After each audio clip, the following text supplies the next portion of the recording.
With me now, someone who was in the room, Representative Steve Russell. Congressman, thanks so much for joining me. Before I get to the others' Q&A, were you satisfied with the exchange that you had with FBI Director Comey?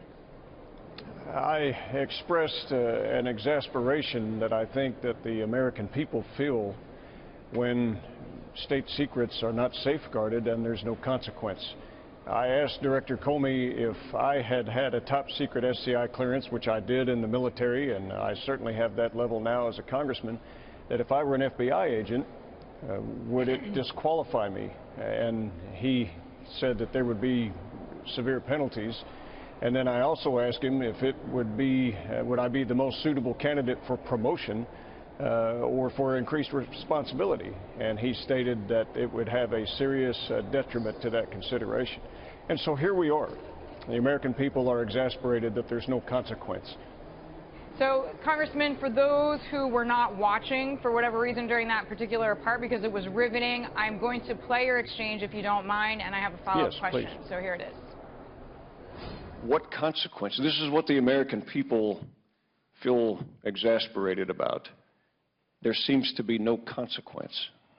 So in a case like this, if it's not going to be criminal charges recommended, what are the American people to do to hold their officials accountable if maybe they shouldn't be trusted for further promotion and higher responsibility?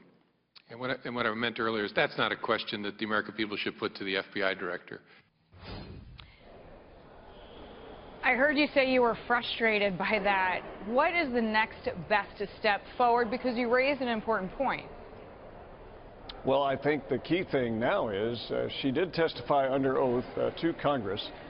Director Comey determined that in their exchange and investigation that several points that Mr. Gowdy had laid out and we all had asked were not true according to that testimony. Now, Director Comey did say that as part of their investigation, they did not look at a referral from Congress on that testimony. I think we'll see some of that as the next step, a comparison. Whether it was willful or gross negligence or extreme carelessness, everyone agrees there should be consequence. My question to the American people and to Director Comey today, what is it? Congressman, thank you very much. Congressman Russell there with me. He was in the room and had that exchange, as you saw, with the FBI Director Comey.